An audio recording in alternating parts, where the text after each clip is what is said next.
Hello, this is Dave. Today I want to talk about what I consider to be the biggest lie of all. It's a subject I've been looking at for the last 6 months, and I've been pretty hesitant to talk about it because, it's a really controversial subject. Now, I stumbled across this completely by accident. I was researching something on a totally unrelated topic and happened to see an intriguing sounding video. So I clicked on it, but the subject was so preposterous that I was just about to turn it off when it happened to say something that piqued my interest. So I watched the video completely to the end. And by the end of it, I had questions. I had some serious questions. So I'm going to ask you to be open-minded about this. This is very, very controversial and difficult to get your head round. So just bear with this and keep an open mind. So, in order to determine the truth, I'm going to be using a few principles here. The first of which is the scientific method, something that the scientific community doesn't seem to use these days. But the scientific method is where a theory or opinion is put forward that matches what we observe. But if something comes along that contradicts those observations, then the theory must be discarded. The second principle is Occam's razor. That's quite simply, the simplest explanation tends to be the truth. The third principle I'm going to be using is from Sherlock Holmes. When the impossible has been eliminated, whatever is left, however improbable, must be the truth. I'm also going to have to accept a couple of things. The first of which is what I call the ant's perspective. If you imagine an ant walking across a runway and all of a sudden a jumbo jet lands next to it, the ant's probably going to say, "What the hell was that?" But there is no way that the ant can ever figure out what just happened to it. It's just beyond the ant's ability to comprehend. So we have to accept that there may be things that are way beyond the human mind's ability to comprehend. The other thing we have to accept is how easily our minds, once they've been programmed or given a world view, how easily those minds can be fooled.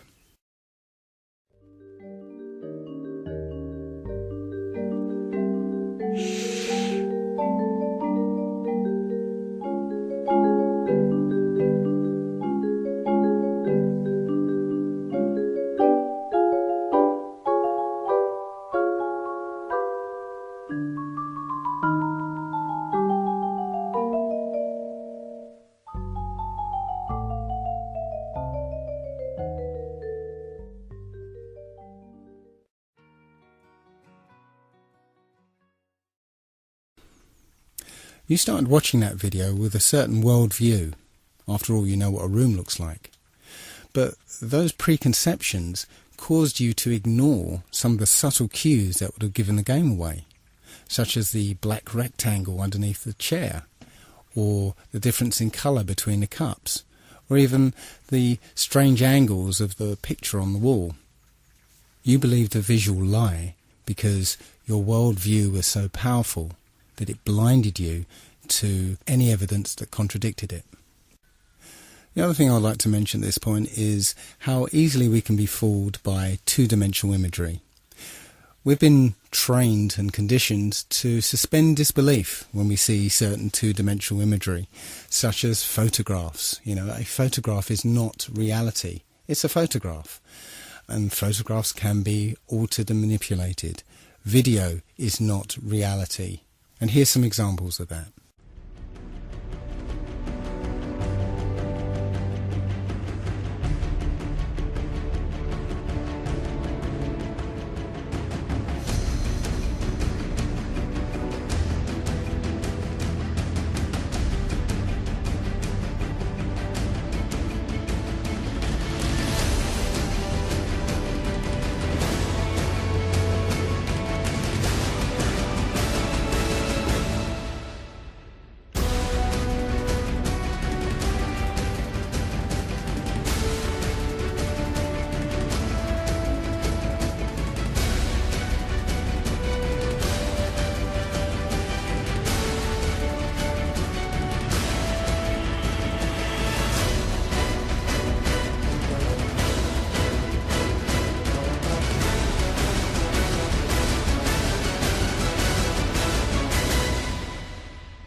Pretty realistic stuff.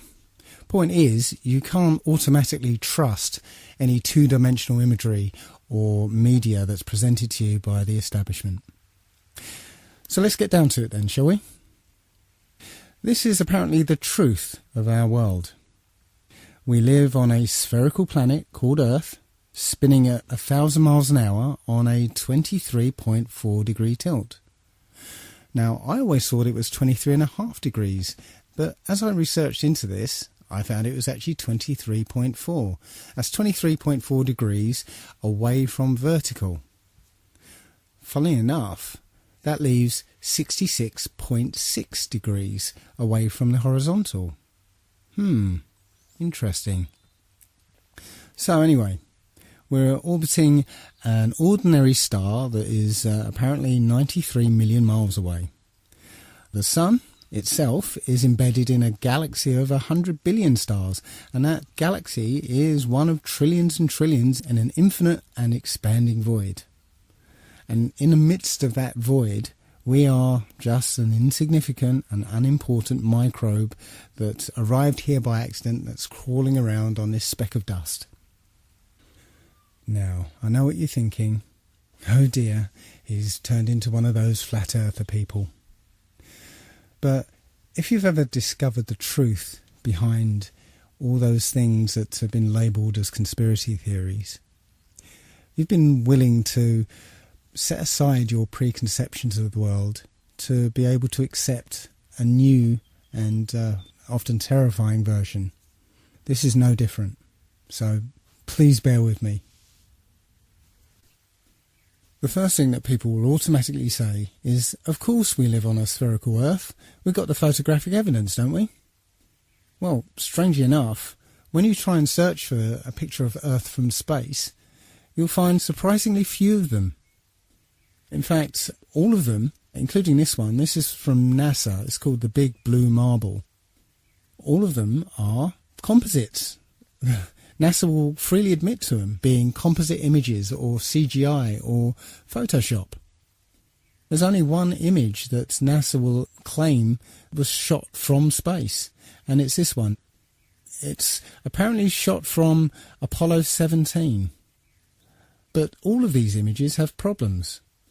First of all, the scientist will tell you that because the Earth is spinning, centrifugal forces will force the equator to bulge out as it's spinning.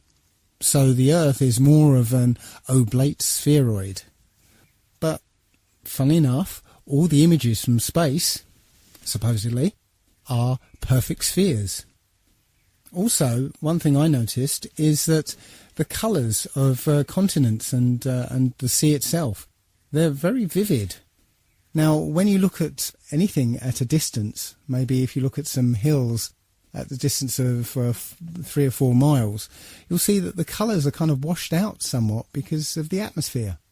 If you see mountains further off in the distance, the dark colours are washed out even more because of the influence of the atmosphere. So how can it be that you get these very vivid, striking colours through miles of atmosphere? I can't explain it. The other strange thing about this supposed shot of Earth from space is that the continents actually appear to match the Mercator map rather than the Peters projection map. Now, if you don't know the difference, here's a little video to explain it. Should we begin? Yes. Plain and simple, we'd like President Bartlett to aggressively support legislation that would make it mandatory for every public school in America to teach geography using the Peters projection map instead of the traditional Mercator. Give me $200 and it's done. Really? No. Why are we changing maps? Because, CJ, the Mercator projection has fostered European imperialist attitudes for centuries and created an ethnic bias against the Third World. Really? The German cartographer, Mercator, originally designed this map in 1569 as a navigational tool for European sailors. The map enlarges areas at the poles to create straight lines of constant bearing or geographic direction. So it makes it easier to cross an ocean. But Yes. It distorts the relative size of nations and continents. Are you saying the map is wrong? Oh dear, yes. Look at Greenland. Okay. Now look at Africa. Okay. The two land masses appear to be roughly the same size. Yes. Would it blow your mind if I told you that Africa is in reality 14 times larger? Yes? Here we have Europe, drawn considerably larger than South America. When it's 6.9 million square miles, South America is almost double the size of Europe's 3.8 million. Alaska appears 3 times as large as Mexico, when Mexico is larger by 0.1 million square miles. Germany appears in the middle of the map when it's in the northernmost quarter of the Earth. Wait. Relative size is one thing, but you're telling me that Germany isn't where we think it is? Nothing's where you think it is. Where is it? I'm glad you asked. The Peters projection. It has fidelity of axis. Fidelity of position. East-west lines are parallel and intersect north-south axes at right angles. What the hell is that? It's where you've been living this whole time. Should we continue? Uh-huh.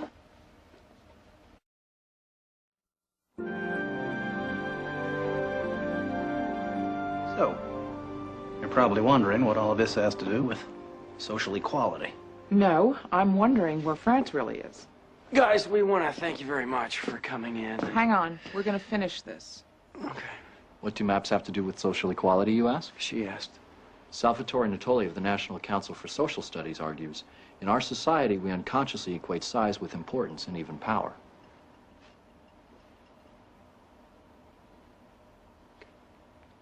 I'm going to check in on Toby. Go.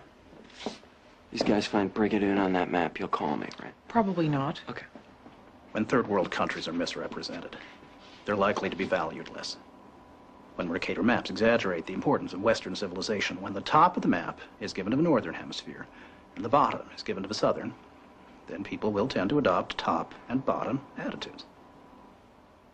But wait, where else could you put the northern hemisphere but on the top? On the bottom. How? Like this. Yeah, but you can't do that. Why not? Because it's freaking me out. So the Mercator map was designed as a navigational aid, but the Peters projection map is a more accurate rendering of what the continents look like. So why then do all the images of Earth from space show the Mercator map? I guess that's because that's what we're used to.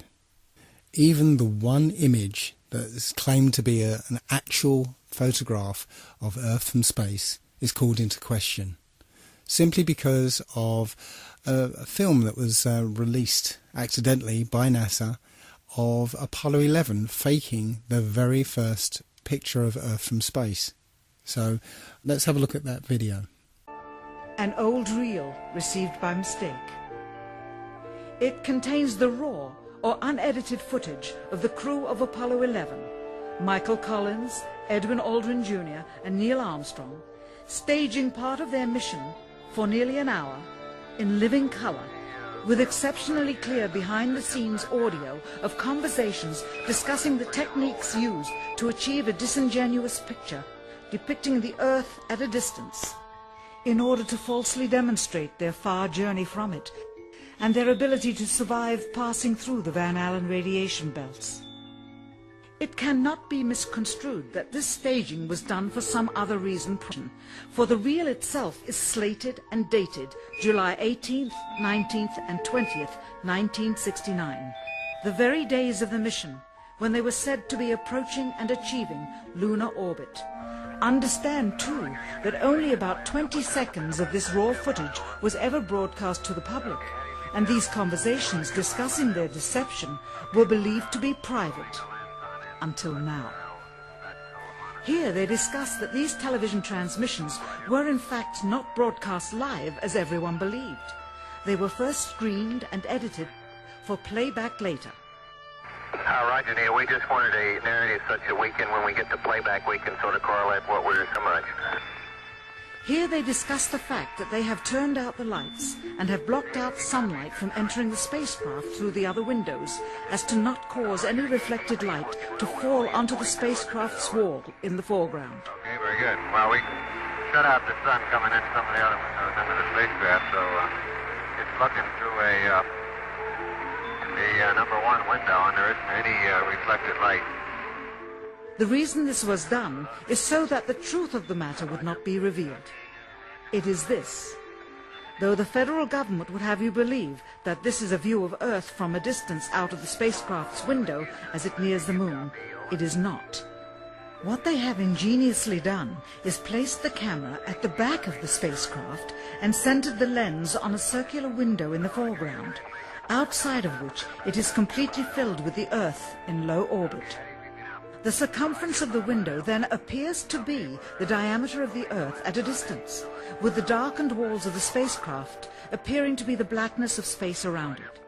That is why they wanted the interior dark and blocked out the sun from any other windows. Here you can see the extruded window, probably 2 inches thick at the bottom. This is because the Earth's shine is coming in at a downward angle. It also causes the Earth to appear to be an irregularly shaped circle, for you are seeing the outside of the window at the bottom and the inside of the window at the top, which together form 2 different sized halves of a circle. Subsequently, this take was never used. As they perfected the shot, a crescent-shaped piece of black material was inset slightly into the window to create the illusion of the Earth's terminator line dividing night and day. It is uncannily convincing. During this segment, intended to be edited and played back later for the worldwide television audience, dated July 18, 1969, Neil Armstrong condemns himself as he states that he is 130,000 miles out, or halfway to the moon, as the NASA flight log also states on this date, when he is in reality in low Earth orbit of a few hundred miles. Roger, Houston, Apollo 11. Calling in from about 130,000 miles out. Here, during another segment, also intended to air after review, Neil Armstrong falsely explains to the viewers how the shot is attained by putting the camera's lens to the window's glass, as it would have to be if they were the claimed distance away from the Earth. We only have one window that has a view of the Earth, and it's filled up with the TV camera. If the window was completely filled up with a TV camera, as he stated, then an astronaut's arm would not be able to get between the camera and the window, as it obviously does here in this outtake. South America becomes invisible just off beyond the Terminator or inside the shadow. You can also notice how the astronaut operating the camera reacted to the mistake by attempting to pan away from it. Blue gas. See white bands of major cloud formations across the Earth. And This is a segment that they believed wasn't even being recorded, much less suitable for broadcast, for the lens was being zoomed out and the scene was being changed to that of an interior of the astronauts at work, and apparently the stop button popped back up on the recorder without notice. Here is the diffused work light that they used to see camera controls, but not throw light onto the spacecraft's wall. Here they remove part of the crescent insert.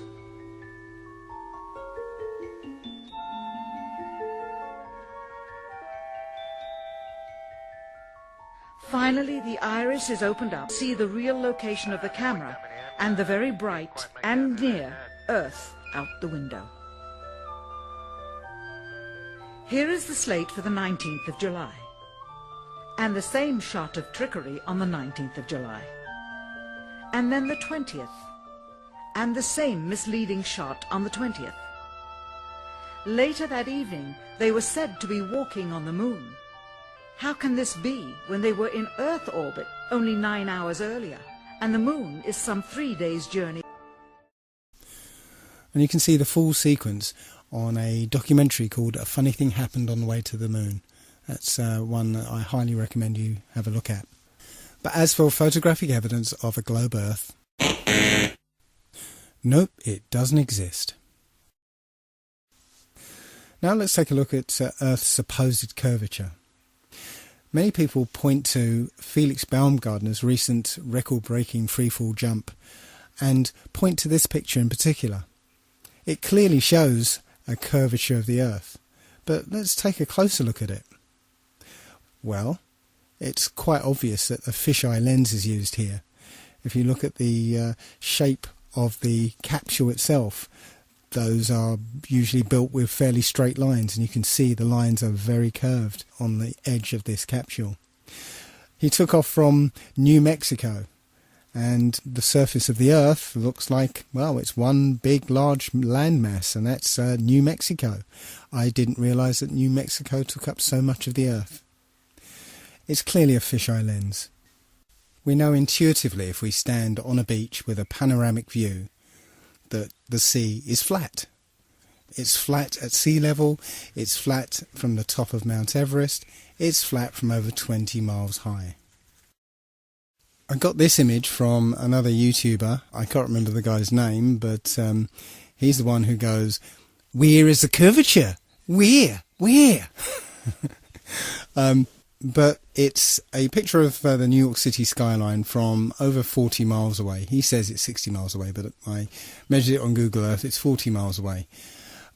The reason I added this one is because I used to live halfway between Bear Mountain and New York City, and from North Route 17, I was clearly able to see the New York City skyline from about 20 miles away. From 40 miles away, the New York City skyline should have been about 1,000 feet below the horizon. And that neatly leads me into the horizon problem. No matter where you are above the surface of the Earth, the horizon always rises to your eye level. Doesn't matter if you're standing on a beach, or up a hill, or in a plane at 35,000 feet. The horizon is always at eye level.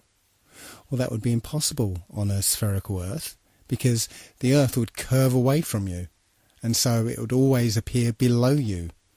As on this diagram, the expected horizon would be below you, but that's not what we see.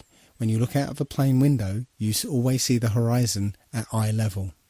And it doesn't matter how big you make the Earth below the plane, the horizon would always appear below you.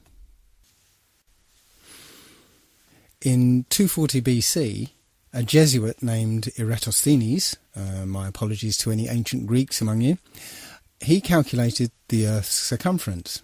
He did that by planting a stick in the ground at midday so that the sunlight, being directly overhead, would cast no shadow.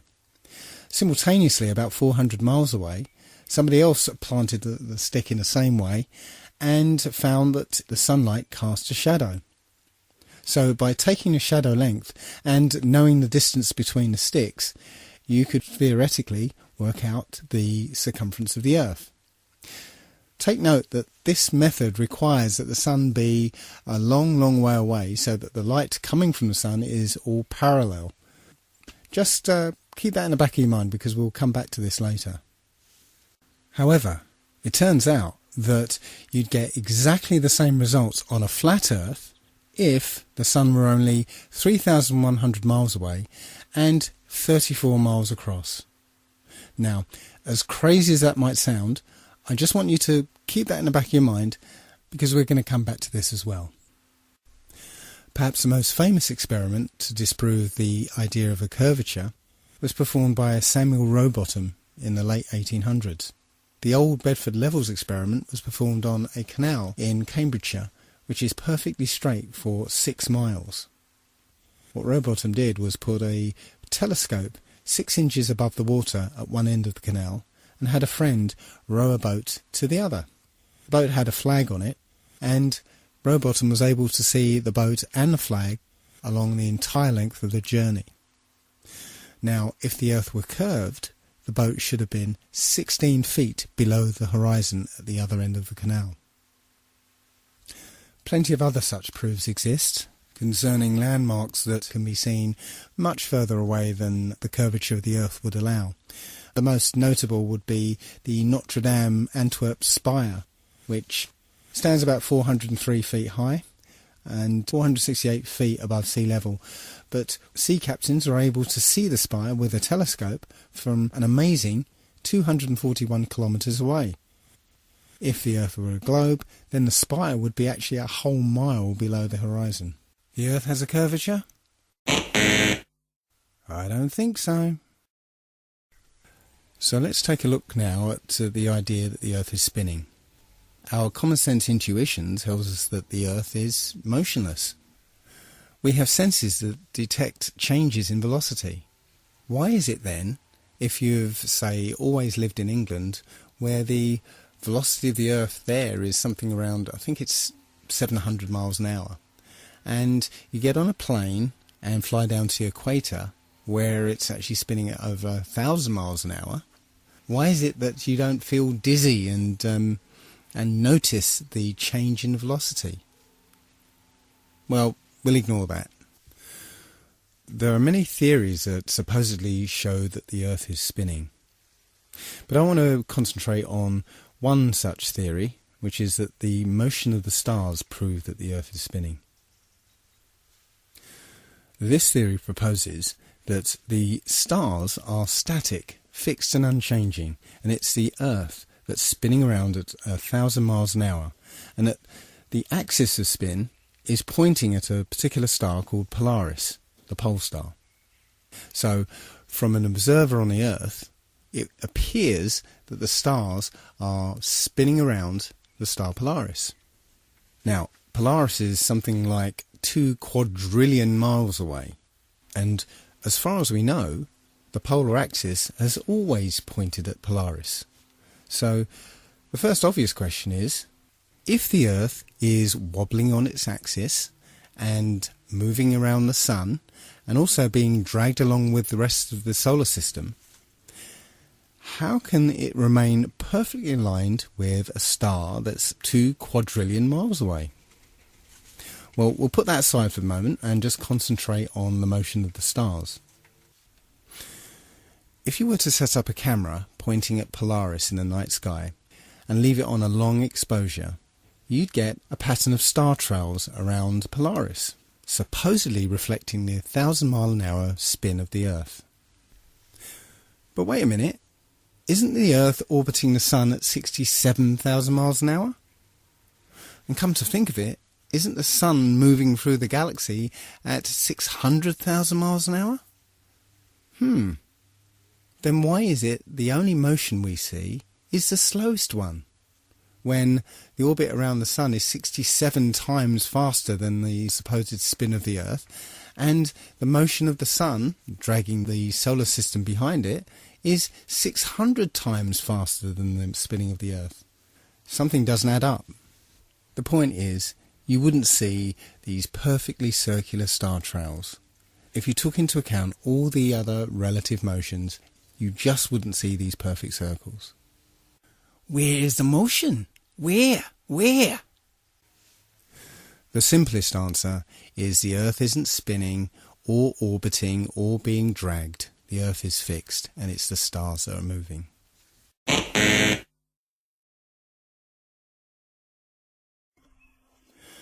So now let's turn our attention to the Sun. What do you think is wrong with this picture? Any idea? Well, take a look at the angle of the rays. If the Sun was 93 million miles away, as I show in this diagram, well, actually, I can't really show 93 million miles to scale here, because if it was, the Earth would be probably in the next town. Point is that at that kind of distance, all the light rays from the Sun would be parallel near enough. And, if you recall, Eratosthenes' calculation of the circumference of the Earth actually depends on the light being parallel from the Sun. So, when the light shines through broken cloud, it would hit the ground parallel rather than at this kind of angle. So, if you're able to measure the angle of these sun rays, you can basically, with a bit of simple geometry, figure out exactly how high the Sun is. And that turns out to be about 3,100 miles. And if you were going to try and hide this information, that the Sun is actually very close, perhaps you'd encode it in symbol. Does this look familiar? There are quite a few videos like this one where people send up their video cameras on weather balloons. One thing to note is where you can see a hot spot on the clouds directly under the sun, like here. You see it? Directly under the sun is a hot spot. Now, that would be impossible if the sun was 93 million miles away. But also note how the sun appears to move with the Earth. As the camera rocks about, you'll see the sun moving around with the Earth. Now again, if the sun was 93 million miles away, you wouldn't see that.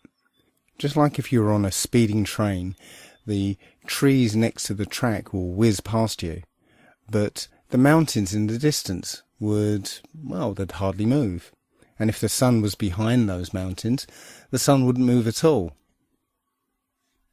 So just like in this diagram, you can see there's a sun a long, long way off and a sun that's directly above the kind of landscape. And as the camera is simulated to move here, you can see that the closer sun is moving with the simulated Earth here. But the one further away moves as if it was further away. You can see it hardly moves in relation to the Earth. Again, that's not what we see in these videos. The sun appears to be directly above the flat Earth. In the flat Earth model, the sun rotates around us and only appears to rise and set because of the way our vision works. We see in perspective. That is, the horizon is at our eye level, and as things recede from us, they tend to converge to the centre of that horizon line, to a place that's known as the vanishing point. Just as if you were standing at the end of a very long corridor, you would see that the walls would appear to converge. The floor would appear to rise up to meet the horizon, and the ceiling would also appear to move downwards.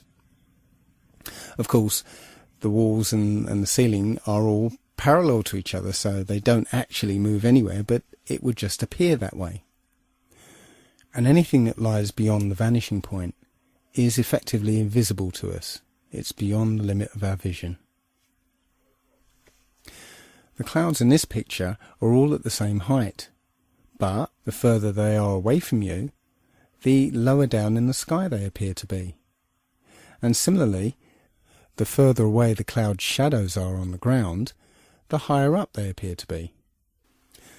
Now, try and watch the following video without the preconception that the sun rises and sets, but rather moves closer to you and then moves further away.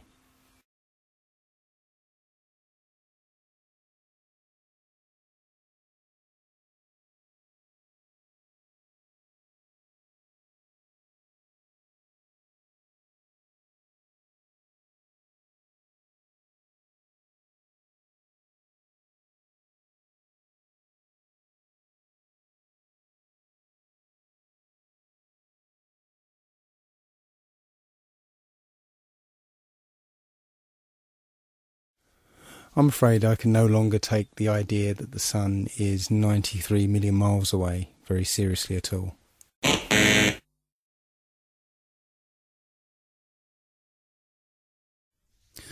So now let's turn our attention to the moon. Many of us have seen the moon appear full at various times throughout the day, as in this picture. But how can that happen? If you're standing at point C, then it's the middle of the night. Full moon, no problem. And if you're standing at point A, it's early in the morning. Certainly if you stare back at the moon in the night sky, then yes, you can see a full moon. But if you're standing at point B, which is midday, that is, the sun is directly overhead, then there isn't anywhere that the moon can be that will allow you to see it as full, because the sun will be illuminating the side of the moon that is facing away from you. So the best you'll be able to see is a sliver of the moon. Think about it next time you see the full moon during the day. Every month the moon goes through 8 distinct phases. Always the same 8, always the same order. Supposedly because of a relationship between the position of the moon relative to the position of the Earth and the Sun. So let's say it's December, and throughout the month we see the normal 8 phases of the moon. But what happens when it's June and the Earth is supposedly on the other side of the Sun? Shouldn't these phases be reversed? That's not what we see. We see the same 8 phases in the same order.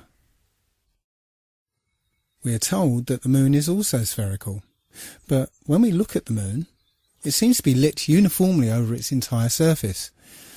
But if it was a sphere reflecting the sun, then that curved surface would display a highlight, and then that light would drop off as it went round the surface. But that's not what we see. The entire moon is lit uniformly. The quality of the light from the moon is completely different from the sun's light. The sun's light is hot and it's shifted towards the yellow part of the spectrum, whereas the light from the moon is cold and more silvery. Heat is essentially infrared light. So in order for the moon to absorb the heat from the sun and not reflect it, it would have to be a deep green colour to absorb the infrared. So unless the moon is made out of green cheese, it is not reflecting the sun's light. It appears that the moon is not a sphere and it's not reflecting the sun. It is self-luminous. Also, we should be able to see a slightly different view of the moon depending on where on the globe Earth we happen to be. But this is not what we see. It doesn't matter where we are on Earth, we always seem to see the same view of the moon. Now, my friend Nolan pointed out that this is obviously a very exaggerated picture. The moon is supposedly 30 Earth diameters away from the Earth itself. But even so, that difference in position should give you a slight difference from point A to point B. But again, that's not what we see. So apparently the moon is 238,000 miles away. But if you just put that aside for a second and just look at the moon, perhaps you'll notice this. In this example, only the clouds close to the moon are lit up, not the clouds further away. That indicates that the moon is much, much closer than we've been told. Because if the moon were 238,000 miles away, then all the clouds should be illuminated, not just the ones closest to it. And here's an example of a schoolboy mistake. This is a famous picture from Apollo 8, which is entitled Earthrise. It was taken from above the moon's surface, looking back at the Earth. The only problem is, the Earth appears the same size as the moon appears from the Earth. But the Earth is 4 times the size of the moon. So it should have looked like this. Somebody screwed up. Now, there will be some people who still think we went to the moon. I can't believe that there are still people who think that 1969 technology went over 400,000 miles, managed to navigate to the moon using computers that were orders of magnitude less powerful than the first iPhone, passing through the immensely hazardous Van Allen radiation belts, which, by the way, NASA cannot figure out how to get through today, somehow landed on the moon, spent a delightful few days planting flags, playing golf, riding around on dune buggies, and then took off, or rather levitated off the lunar surface, only briefly nipping back to pick up the person operating the camera, and returned safely. And not just once, but 7 times.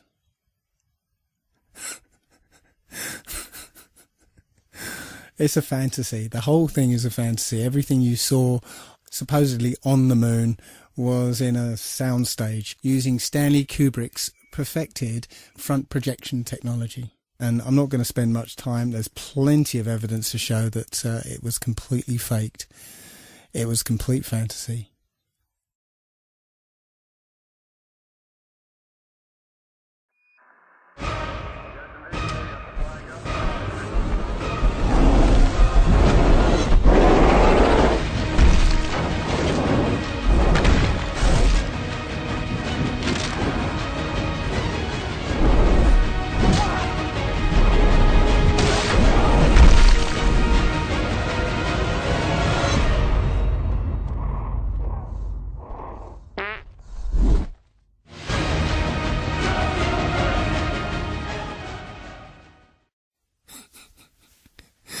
Sorry, couldn't resist it.